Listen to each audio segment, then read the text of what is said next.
भाई साहब राजन भारती जी भ्रष्ट निकले हैं। दतिया में उन्होंने एफडी घोटाला किया है। दतिया में उपचुनाव होने की उम्मीद है। मैं भाई से प्रार्थना करता हूं कि उपचुनाव बहुत जल्दी शीघ्र हो कि दतिया का जो विकास पिछले चुनाव 23 से जो रुक गया है, कितने सारे विकास हो रहे थे। राजेंद्र भारती जी आज तक कभी अपने क्षेत्रों में आते हैं, सिर्फ ट्विटर फेसबुक इसकी राजनीति करते हैं। और इतना जो दतिया जो विकासशील है, उड़ान भरता हुआ दतिया है, ये वास्तव में डॉक्टर नरोत्तम मिश्रा जी और भारतीय जनता पार्टी की देन है। दामोदर यादव तो लगातार चुनौती दे रहे हैं डॉक्टर नरोत्तम मिश्रा जी को हराने की, डबरा भेजने की बात कर रहे हैं। भाई साहब बोलने के लिए तो कोई भी कुछ कहता रहता है, टीकाकार बोलता है। दतिया में कोई चुनौती नहीं है। दतिया में भारतीय जनता पार्टी में उपचुनाव हुए तो हमारे डॉक्टर नरोत्तम मिश्रा जी चुनाव जीतेंगे। आज मेरा आप इंटरव्यू नोट कर ले और इस बात को लिख के रख लेना। आप हमारा कोई भी नेता हो, चाहे माननीय शिवराज सिंह जी चौहान हो, चाहे माननीय ज्योतिराज सिंधिया जी हो, चाहे डॉक्टर मोहन यादव जी हो, चाहे माननीय नरेंद्र सिंह तोमर जी हो, सब अपने अपने क्षेत्रों में कार्य करते हैं और उन्हीं से हम लोग सीखते हैं। डॉक्टर नरोत्तम मिश्रा जी ने दतिया में इतने अच्छा कार्य किया है कि हम उनकी योजनाओं को धरातल पर ले जाना चाहते हैं। और जो मेरे मोर्चे की जो मुझे जिम्मेदारी मिली है, मैं अनुसूचित जाति वर्ग के मोर्चे के सभी पदाधिकारी और वर्ग से निवेदन करना चाहता हूं कि कांग्रेस के लोग मात्र भ्रम फैलाते हैं। आप अनुसूचित जाति की बात कांग्रेस करती है। दतिया जिले में सबसे ज्यादा अंबेडकर जी की मूर्ति लगाने का कार्य किया है वो डॉक्टर नरोत्तम मिश्रा जी ने किया है। और डॉक्टर अंबेडकर जी को भारत रत्न पंच तीर्थ जो स्थान बनाने का कार्य किया है वो भारतीय जनता पार्टी ने किया है। कांग्रेस ने आज तक क्या किया है? राजेंद्र भारती जी ने कोई मूर्ति लगवाई है? ऐसे ही हमारे भांडर विधानसभा में भी एक विधायक साहब हैं, उन्होंने आज तक कभी दीन दुखियों के किसी के यहाँ गए हैं? आज तक सिर्फ चुनाव में आते हैं और एसी कमरों में सोते हैं। नरोत्तम मिश्रा चुनाव जीतेंगे? बिल्कुल 101%। कितने वोटों से चुनाव जीतेंगे? देखिए मैं कोई भविष्यवाणी करता तो नहीं हूँ। दतिया में कांग्रेस से भाजपा की टक्कर मानते हैं या आजाद समाज पार्टी की टक्कर होगी? नरोत्तम मिश्रा के सामने सबसे बड़ा चैलेंज कौन सी पार्टी बनेगी? किसी पार्टी का नहीं रहेगा। भारतीय जनता पार्टी चुनाव जीतेगी, भारी बहुमत से चुनाव जीतेगी। परिणाम आप ये बताइए, दामोदर यादव कोई विधायक नहीं है, मिनिस्टर नहीं है, फिर भी आपकी सरकार उनको 4-4 गनमैन दे के रख रही है, क्या कह रहा हूँ? भाई साहब यही तो हमारी भारतीय जनता पार्टी की सरकार है। आपकी जन अदालत राजा भैया पाल। नमस्कार, आपकी जन अदालत न्यूज से मैं हूं राजा भैया पाल। इस समय मैं दतिया जिले में हूं और इस समय आपकी जन अदालत न्यूज के इसके खास पॉडकास्ट में भांडर विधानसभा क्षेत्र में एक ऐसी शख्सियत जो इस समय किसी परिचय के मोहताज नहीं है। इस समय हमारे साथ जुड़ रहे हैं भारतीय जनता पार्टी अनुसूचित जाति मोर्चा के जिला अध्यक्ष गोविंद सिंह परिहार। आपकी जन अदालत न्यूज के आज के खास मेहमान, बहुत बहुत स्वागत है। बहुत बहुत धन्यवाद। जय जय श्री राम सभी को। आपकी जन अदालत के जितने भी हमारे श्रोतागण हैं और राजा भैया पाल का जो चैनल है वो बहुत अच्छा चल रहा है। सभी लोगों को बहुत बहुत जय जय श्री राम जी। गोविंद सिंह परिहार जी, जिस तरीके से आप एक किसान परिवार से आते हैं, मध्यम वर्ग के परिवार से आते हैं, आपको जिला अध्यक्ष पद से आपको सुशोभित किया गया है, किस तरीके से इस जिम्मेदारी को आप देखते हैं? मैं सबसे पहले तो हमारे जितने भी भारतीय जनता पार्टी का वरिष्ठ नेतृत्व है और हमारा जिला नेतृत्व है, उन सबको बहुत बहुत धन्यवाद देता हूँ कि भारतीय जनता पार्टी के जिला अध्यक्ष अनुसूचित जाति मोर्चे पे मुझे सुशोभित किया है। इससे पहले मैं जिले का महामंत्री था और मैं शिशु मंदिर का छात्र रहा हूँ और शिशु मंदिर का छात्र हमेशा अनुशासन में रहता है और मेरा जो दायित्व है भारतीय जनता पार्टी अनुसूचित जाति मोर्चा जिला दतिया पूरे मध्य प्रदेश पे अव्वल रहे हर चीज़ पे। और भारतीय जनता पार्टी की जितनी भी केंद्र और प्रदेश सरकार की योजना है उनको अनुसूचित जाति वर्ग के साथ साथ सभी वर्गों के लिए जो योजना बनाई है उनको बूथ स्तर तक ले जाने का कार्य हम सबका है। और जो अति पिछड़े वर्ग लोग हैं जिनको योजनाओं का लाभ नहीं मिल रहा है उनको जोड़ने का कार्य हम सबको करना है। जी गोविंद सिंह जी, जिस तरीके से आप लगातार वृक्षारोपण कर रहे हैं, कई वर्षों से कन्या पूजन भी आप कर रहे हैं, किस तरीके से देखते हैं? आपने अपने जीवन में भारतीय जनता पार्टी के साथ आपने क्या समाज सेवा में भी अग्रणी भूमिका निभाई है? आपने क्या क्या किया अब तक? आप देखिए, पहले मैंने बताया आपको कि मैं शिशु मंदिर का छात्र रहा हूं, तो कहीं ना कहीं शिशु मंदिर में जो छात्रों को पढ़ाया जाता है देश सेवा राष्ट्र सेवा ही सर्वप्रथम है और हर व्यक्ति के लिए ही होना चाहिए। जब हमारे फौजी भाई वहां पर बॉर्डर पर रह के देश की सेवा कर रहे हैं तो हम लोग क्यों ना अपने ग्राम, अपने वार्ड, अपने नगर में समाज सेवा के कई कार्य होते हैं, जैसे वृक्षारोपण है, कन्या पूजन है, फौजियों का सम्मान है, वरिष्ठों का सम्मान है, और कई विषय रहते हैं। हमें अपनी संस्कृति सनातन को प्रचार प्रसार में लगा रहना चाहिए और जीवन में एक वृक्ष जरूर लगाना चाहिए। अभी एक पेड़ माँ के नाम अभियान जो प्रधानमंत्री नरेंद्र मोदी जी के 12 साल बेमिसाल के तहत लगाए जा रहे हैं, तो पूरे दतिया जिले नहीं, पूरे मध्य प्रदेश, पूरे भारत देश में वृक्षारोपण का कार्य किया जा रहा है। और हमारी जो टीम है, हमारी एक मध्य प्रदेश युवा संगठन की टीम है जो करीब 150 से 200 लोगों की टीम है, पूरे संभाग में वृक्षारोपण का कार्य करती है। सर, विधानसभा में आप काफ़ी सालों से आप लगातार प्रयास कर रहे हैं। 2018 में भी आपने भारतीय जनता पार्टी से वहाँ से आप टिकट की दौड़ में रहे। 2023 में भी आपको टिकट आपने मांगा था। क्या कारण है कि आपको ये उपलब्धि नहीं मिल पा रही है कहीं ना कहीं? देखिए, सबसे पहले मैं आपको बताना चाहता हूँ कि मैंने कभी टिकट नहीं मांगा है। एक्चुअली क्या है कि भारतीय जनता पार्टी एक ऐसा परिवार है जहाँ पर कार्य करना है, कार्यकर्ता हूँ मैं, और ये क्षेत्र की जनता या वहाँ के जो लोग हैं उनके मंशा के अनुसार और पार्टी के वरिष्ठ नेतृत्व के अनुसार ही टिकट का वितरण होता है। 2018 में मैं दौड़ में था ना था मुझे नहीं मालूम, आपके चैनलों के माध्यम से पता चलता है। 2023 में मैं था या ना था मुझे नहीं मालूम टिकट की दौड़ में, लेकिन भारतीय जनता पार्टी के कार्यकर्ता होने के नाते जो व्यक्ति भारतीय जनता पार्टी का टिकट लेके आता है, कमल का फूल लेके आता है, हमारे लिए कमल का फूल ही निशान रहता है। दूसरी चीज मैं बताना चाहता हूं कि टिकट का फैसला भारतीय जनता पार्टी का संगठन तय करता है। संगठन जो हमें जिम्मेदारी देता है, हम लोग वो निर्वहन करते हैं। मैंने कभी टिकट की मांग नहीं की है, ना मैं टिकट की दौड़ में रहा हूं। आप लोग और क्षेत्र के जो लोग हैं वो इस बात को ऊपर उठाते हैं कि आप टिकट की दौड़ में हैं या हैं। मैं तो कार्य करता हूं और एक कार्यकर्ता के रूप में कार्य करता हूं जो भारतीय जनता पार्टी कार्य मुझे देती है। जो आप धीरज और संयम के साथ चल रहे हैं पार्टी में, अनुशासन के साथ, इसका परिणाम आपको 2028 में मिलेगा क्या? देखिए, भारतीय जनता पार्टी एक अनुशासन के साथ चलने वाला दल है और भारतीय जनता पार्टी एक बट ब्रज बन चुका है। इसमें हम जैसे कई करोड़ों कार्यकर्ता इसमें पल रहे हैं, उनकी योजनाओं को आगे बढ़ाने का कार्य कर रहे हैं। कई पितृ पुरुष हैं जिन्होंने भारतीय जनता पार्टी को सींचने का कार्य किया है।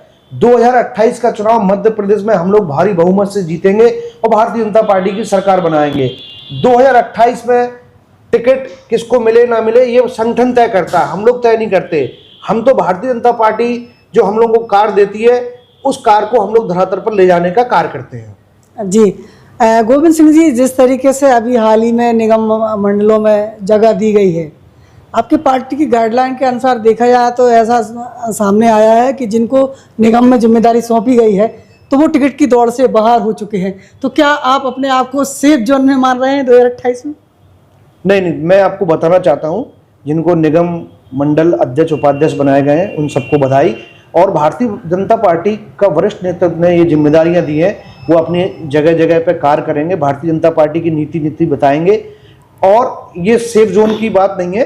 भारतीय जनता पार्टी हमेशा युवाओं को, महिलाओं को, नए वर्ग को साधने का मौका देती है। जैसे अभी मैं बताना चाहता हूं कि हमारे राज्यसभा के लिए महेश केवट जी जो कि निवाड़ी जिले से आते हैं, वो राज्यसभा उम्मीदवार घोषित हुए हैं और जीते भी हैं। और आप ये बताइए, महेश केवट जी को अभी कौन जानता था, लेकिन ये भारतीय जनता पार्टी है कि साधारण से कार्यकर्ता को ऊपर बढ़ाने का कार्य करती है। भारतीय जनता पार्टी की तीसरी आंख हमेशा कार्यकर्ताओं को देखती है।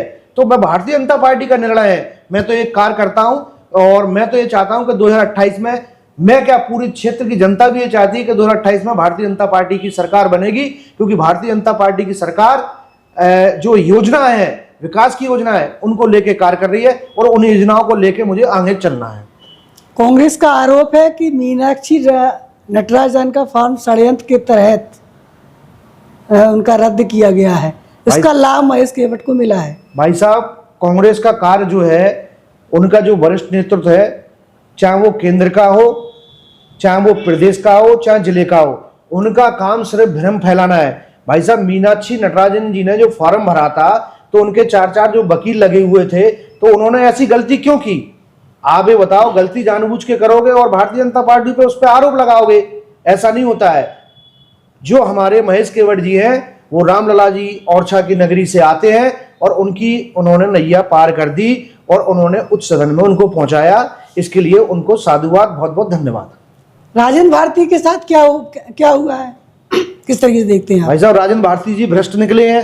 दतिया में उन्होंने एफडी घोटाला किया है। ये मैं नहीं कह रहा हूँ, समाचार पत्र और पूरी जनता कह रही है, सभी लोग कह रहे हैं, हम लोग भी कह रहे हैं, पूरी उनके पार्टी के लोग भी कह रहे हैं, उन्होंने एफडी घोटाला किया है। अब उसकी जो बताओ, उन्होंने उस समय घोटाला किया तो उसकी जांच चल रही थी, तो हो गया। अब गलती वो करे और भारतीय जनता पार्टी पे आरोप लगाएं, ये सिर्फ कांग्रेस के लोग सिर्फ भ्रम फैलाने का कार्य करते हैं, इसके अलावा कोई काम नहीं करते हैं। भारतीय जनता पार्टी का कार्यकर्ता, चाहे धूप हो, चाहे पानी बरस रहा हो, चाहे सर्दी हो, सदा अपने क्षेत्रों में कार्य करता है। और भारतीय जनता पार्टी की इतनी योजनाएं जो चल रही हैं, चाहे वो हमारे युवाओं के लिए हो, चाहे महिलाओं के लिए हो, चाहे बुजुर्गों के लिए हो, आयुष्मान कार्ड हो, शौचालय हो, आपका वृद्धावस्था पेंशन हो, कुछ भी हो, ये सब आत्मनिर्भर भारत 2047 विकसित भारत के लिए चल रहा है। हम बहुत सौभाग्यशाली हैं कि भारत को प्रधानमंत्री श्री नरेंद्र मोदी जी जैसा प्रधानमंत्री मिला और डॉक्टर मोहन यादव जी जैसा हम लोगों को मुख्यमंत्री मिले। मोहन यादव जी के बारे में तो किसी को पता नहीं था कि वो मुख्यमंत्री बनने वाले हैं। तो कांग्रेस का आरोप है कि पर्ची वाले सीएम बनाती है भारतीय जनता पार्टी। भाई साहब, मैंने बताया कांग्रेस का काम सिर्फ भ्रम फैलाना है। भारतीय जनता पार्टी में किसी को कुछ नहीं पता कौन क्या बनेगा। नितिन नवीन जी को, जो हमारे राष्ट्रीय अध्यक्ष हैं माननीय नितिन नवीन जी, उनको कौन जानता था, लेकिन भारतीय जनता पार्टी ने एक साधारण कार्यकर्ता को राष्ट्रीय अध्यक्ष पद पर बनाया। मोहन यादव जी, डॉक्टर मोहन यादव जी भी हमारे ऐसे ही जो परिश्रमी है, जो महाकाल की नगरी से आते हैं, वो हमारे मुख्यमंत्री जी बने। लेकिन अपने कार्य के बदौलत ये सब भारतीय जनता पार्टी के उच्च शिखर पर पहुंचे, तो भारतीय जनता पार्टी में छोटा से छोटा कार्यकर्ता भी उच्च स्थान पर पहुंच जाता है। ये उदाहरण है कि कार्यकर्ताओं में निराशा नहीं आना चाहिए। तो गोविंद सिंह परिहार जी, आपको पता है कि आप विधायक बनेंगे? भाई साहब, मैंने आपको बताया कि मैं जो कार्य कर रहा हूं, ये विधायक बनने के लिए नहीं कर रहा हूं, ना मैं विधायक बनने के लिए, सांसद बनने के लिए कार्य करता हूं। भारतीय जनता पार्टी मुझे जो कार्य देती है, संगठन मुझे जो कार्य देता है, संगठन के अनुसार मैं कार्य कर रहा हूं। विधायक बनने के लिए मैं समाज सेवा के उसमें नहीं आया हूं। पहले ही पढ़ाया गया है शिशु मंदिर में, राष्ट्र प्रथम, उसके बाद आपका परिवार है, उसके आप खुद हो। तो मुझे तो मैं बहुत गौरवशाली और गर्वशाली व्यक्ति अपने आप को मानता हूं कि भारतीय जनता पार्टी का मैं एक सक्रिय कार्यकर्ता हूं। जी, तो गोविंद सिंह परिहार जी, आपकी जिस तरीके से देखा जा रहा है कि दतिया में उपचुनाव होने की उम्मीद है, यदि उपचुनाव होता है तो आपके संगठन की क्या भूमिका होने वाली है? भारतीय जनता पार्टी उपचुनाव जो दतिया जिले में हो रहा है, शंका कुछ नहीं है। भारतीय जनता पार्टी जो उपचुनाव है उसका कानूनी तौर पर कार्रवाई चल रही है, और मैं पीताम्बर माई से कृपा करता हूं, पीताम्बर माई से प्रार्थना करता हूं कि उपचुनाव बहुत जल्दी शीघ्र हो। इसका कारण है कि दतिया का जो विकास पिछले चुनाव 23 से जो रुक गया है, कितने सारे विकास हो रहे थे।